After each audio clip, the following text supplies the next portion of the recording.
This is Nakita coming to you with the 20th Ward Committeeman, Mr. Kevin Bailey, and certain to be the next 20th Ward Alderman. How are you? That's not being, taking place. It kind of feels like they're just being discounted and passed over. So from a parent standpoint, I can tell you that your plan would work. So aren't you just the quintessential Renaissance man? I see. Okay. So you obviously come from a good foundation.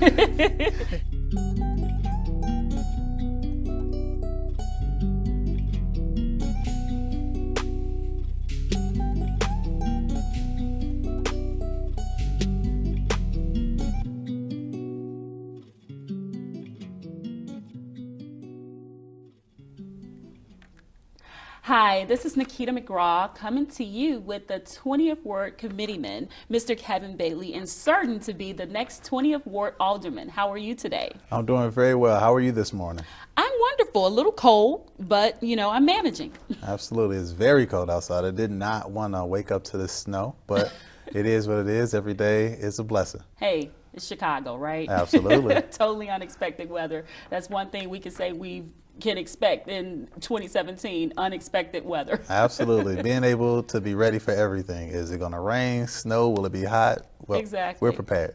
It's just preparing you for what's coming, because it seems as though, from what I hear, you are actually going to be our next alderman in the 20th Ward, huh? Yeah, well. Little birdie told us that. Oh, yeah. Well, I like that little birdie. We have, we still have an election to go through, and I have a job to do as a committeeman of the 20th Ward. But that is a fight that we're going to take on, and I anticipate being very successful. Well, perfecto. So what we're going to do is here today is we're going to talk a little bit with you and just kind of get your thoughts and nitpick at you a little bit and have a little fun in the process, okay? That sounds perfectly good. Well, I put good. together a list of things that I want the people to know about you. So let's get to it, okay? Sure thing. First question. Do you support hiring more police officers to combat crime and gun violence in Chicago? So I don't believe that more law enforcement is the answer to combating all the violence, especially gun violence. I believe we need to be, think outside the box a little bit more, be a little bit more creative when it comes to capturing the minds of the youth or those who have, idle time on their hands. So I believe that we need to hire more police officers? Yes, to meet certain quota and to make sure that they have the appropriate training and things of that nature, in addition to the current sensitivity that they have, sensitivity training. But as far as combating gun violence and crime, I think we need to have after-school programs, more employment opportunities, and just better options for the people to pick from. Usually with better options and more options, people usually go with what fits them the best, and committing crime is usually not their first choice. Right, exactly. So, in your ward, the 20th Ward, what would you say are the top 3 issues and the ones that you will probably talk about the most on the campaign trail? Absolutely. Well, first, I think it's important that if you are a representative of a community, that you go out and listen. I've conducted a listening tour in collaboration with Commissioner Richard Boykin. Also listened to the community with the late, great Commissioner Steele. And what I hear most in the community is focused on jobs, crime and violence, and education. For example, we have schools closing in the community, 4 in the Inglewood community right now. Depending on which party you talk to, some say, we reached out to the residents and they said that they're in for it. But if you talk to the representatives that are hyper local there, or the parents whose kids go there, who live in the vicinity, they're not bought into this topic. So we need to make sure that these issues, we have the people engaged in it and create these forums to where they understand the criteria for why a school is closing, what issues they're facing, how we can get around it, or what engagement we need from them. And the people don't feel like that has been that has taken place. And when you think about crime and violence, it's coming from so many different angles. People are focused on just the basic needs. We're facing homelessness. We're facing large levels of crushing poverty. Where people are forced to choose between, am I going to commit some crimes here? Am I going to go sell drugs? Am I going to go hand these weapons off? Or am I going to try to, find a new job? But if there's no jobs in the area, what options are we giving them? Okay. So the 3 topics are usually jobs, crime, and education. And we have a fantastic area for economic development, and we need to take advantage of the opportunity that we have there in the 20th Ward. Okay, so we got jobs, we got crime, and we got education. So let's talk about education. Let's start there first. So do you support a change to an elected school board? Yes, I do believe that we should have an elected school board. We need to not only have an elected school board, but also invest in teaching and demonstrating how important it is to have a local school council. For the parents who are engaged in a local school, we need to have them have the apparatus to express their interests, their viewpoints, and challenges to a school board, and have that school board accurately represent the people. Just like any other elected position, if we don't engage, it'll run amok, and we'll be right back in the same position that we're currently in. That makes sense. So so what is the key to improving the public education, like in the city in general? Wow. Well, Loaded question. Loaded question. And I won't even, it's a nationwide problem, but we do experience it here. If you speak to the students, they're not engaged in the work that they're doing. They don't feel tied to it. It doesn't meet their perceived reality, nor does it equip them for the future. They have siblings, older cousins, parents who have gone off to college, and they come back and still can't find a career to follow or to better themselves. So they're not bought into the idea of having that higher education. So being able to offer options and highlight the trades and what significant impact that is, and that is a noble profession to have. It also, the way that the youth kind of view the curriculum. They're used to hearing about Christopher Columbus and all these other different groups, and they're not tied to that history. They want to know about their own history. They want to understand how their personal heritage and background has contributed to the place we call the United States of America, and that's not being, taking place. It kind of feels like they're just being discounted and passed over, and we expect them to say, no, you have to learn this history because this is what we say is important. Well, if we are providing a service to the students, we're failing at that service because we're not meeting their expectations nor preparing them for the future. So that's a really good step forward for education. But again, this is nationwide, but we do experience a lot of this here in Chicago. You made a good point too, especially about telling the kids about their history, that they can actually relate to. And as a mom, myself personally, I teach my kids about Juneteenth and other things like that, because I think they need to know. But guess what? I find that they have the most interest. So from a parent standpoint, I can tell you that your plan would work. Let's talk about economics. Okay, so one of the things, like, how would you bring, how would you attract employers back to the ward? Right. So, one, we have to begin to highlight the amenities that we have. We have, a few different train systems, public transportation that's there, and that is a huge facilitator for living in an urban environment. To get back and forth, you don't have to drive everywhere, and having access to that is fantastic. We are Chicago's the #1 transportation hub in the entire country. #2, I think, is like Kansas City. But being able to, highlight that for companies to come in and say, hey, we have a solid logistics plan for you if we integrate you here. Just being able to put together solid ecosystems like that, and understanding that there is a ecosystem available there to where each business feeds into the next, complementary and not tears down from it. So being able to have a robust business plan with people who are engaged, that understand how to leverage these big box names as anchors, but also invest in the local entrepreneur, because that's where the uniqueness of our community comes from.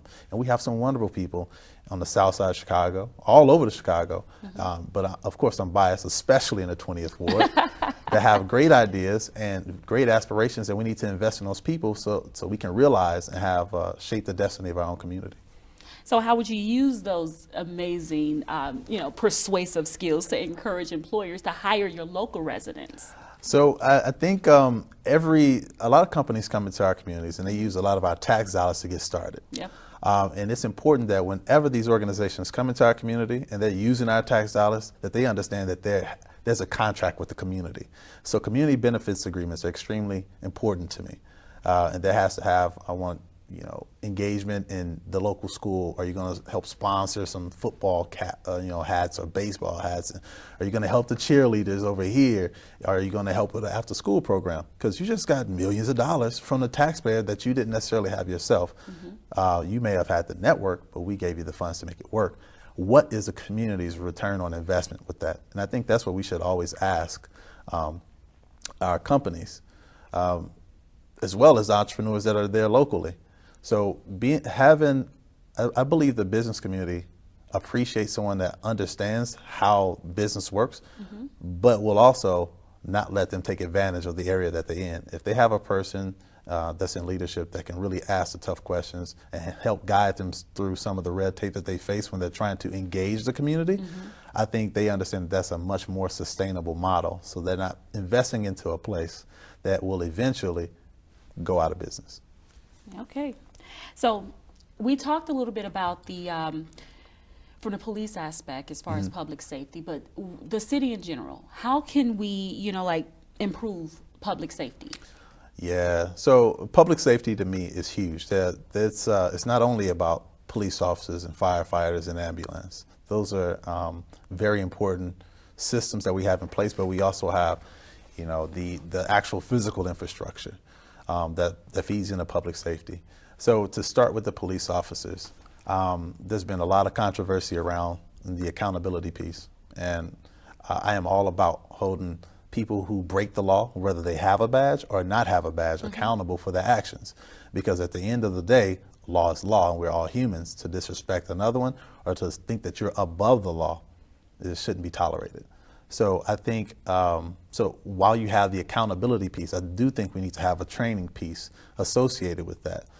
Training as in understanding more about the people that you're serving. Right now, a lot of the police officers may attend a Jewish museum to learn more about that particular history. I think that's great, but I think we need to have more of those because there are many more different types of demographics and heritages that live here in Chicago. So having an understanding of how the cultural norms are allows you to have a better understanding of how to engage that population that you're working in. Firefighters have some fantastic, training programs. There hasn't been as much controversy, relative to the police officers there, but, better training facilities, having them up to date on whatever new technologies are available, but also bringing people in to see what they do, how they can engage so we can better that relationship. And as far as the way that they respond to emergencies, we have a number of not school closures, but road closures that take place day to day. But I do believe we have to help our emergency services out by optimizing routes for them if certain streets are closed so we can save lives quicker.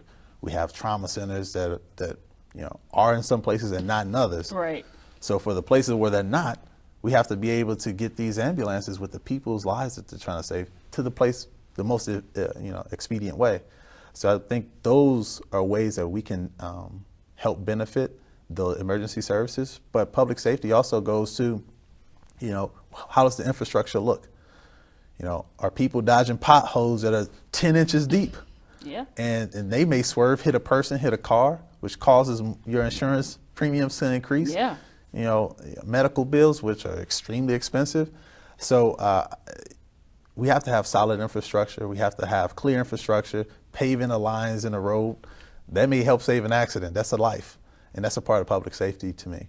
So whenever we think about these different, programs to better our infrastructure, such as like a TIF, we need to take that into account, including our water system, include our air systems, and invest in the things that really create those efficiencies for a better quality of life. So aren't you just the quintessential Renaissance man, I see? Okay. So you obviously come from a good foundation. So let's talk about your foundation. Where do you come from? Let's talk about who had the largest impact on you as a child. Absolutely. Well, I'm originally from East St. Louis. Okay. I moved to the Chicagoland area when I was 12 years old. Lived all over the South, metropolitan South, Chicago Southland, from Inglewood, suburbs. But I stayed engaged. I understood where I come from Right. because I had strong leadership, such as my grandparents and my uncles, my cousins. But the person who had the most impact on me, and still has the biggest impact on me now, is my grandmother. I talk to her about every other day. She's almost 90 years old, and she's been there forever, you know, from walking into the door saying, "Grandma, I want some pancakes." Yeah. You know, and she does it. She gets the pancakes going. You know, from that to getting me video games. And as I progress through life and things become more serious, Grandma was there for the entire conversation. Well, I'm still close with all my family. I love my mother. I have a wonderful little sister, some nieces, nephews, and you know, siblings all over the place. But my grandmother stood out because she would tell me about her history. She talked to me about her growing up with her grandmother and how I was able to relate to that and see how there's so many commonalities that she faced when she was a youth versus what we face nowadays, and how things have changed dramatically from a technological standpoint. But the quintessential, the core values that we face, from civil rights to equity to financial stability, are still the same fights that she fought. Exactly. So I see the importance and the relevance of learning her history, because I know what she fought for and people of her generation fought for. And that encourages me today to say, I come from a great place. I come from a great heritage. I understand what we're capable of. And I'm encouraged looking in the future on what we can change. It just takes some engagement. So Grandma was there and has a huge impact. And that's my number one right there. I know that's right. That's number one. So that being said, I mean, like I said, you come from you got great bones. I mean, you got a good foundation. You got Big Ma in your corner, so you can never go wrong when you got Big Mama in your corner. So, I mean, you have my vote. Thank you. Why should the residents of the 20th Ward vote for you? Absolutely. Well, look, we're at the point where we can really change our community and have a elected official that is interested in representing them. I'm very accessible. I have the skill set to bring together a number of ecosystems, whether it's housing, whether it's about business, whether it's community development, or building people.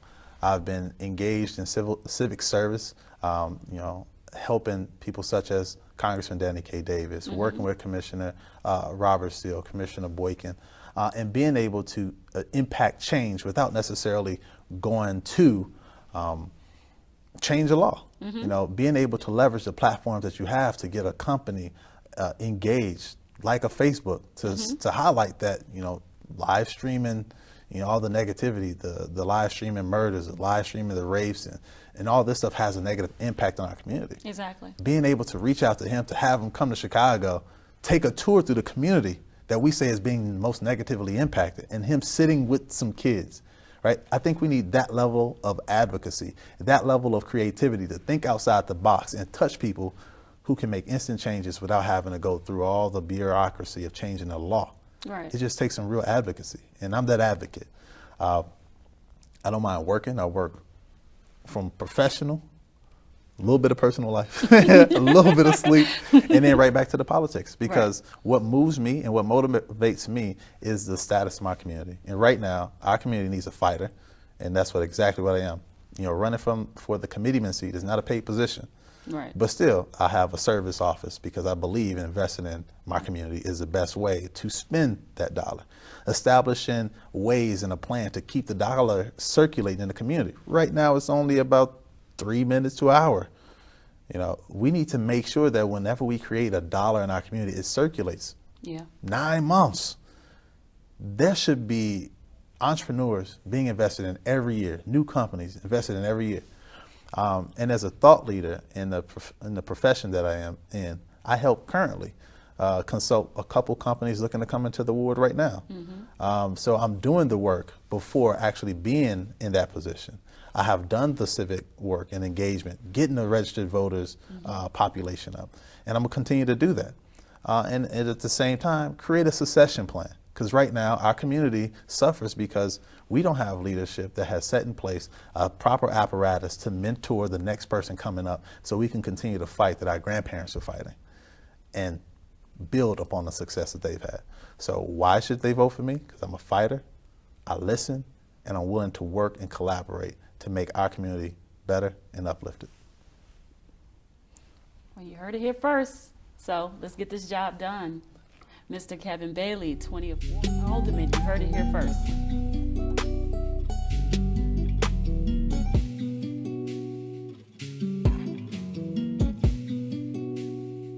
Hi, this is Nakita McGraw, coming to you with the 20th Ward Committeeman, Mr. Kevin Bailey, and certain to be the next 20th Ward Alderman. How are you? That's not being, taking place. It kind of feels like they're just being discounted and passed over.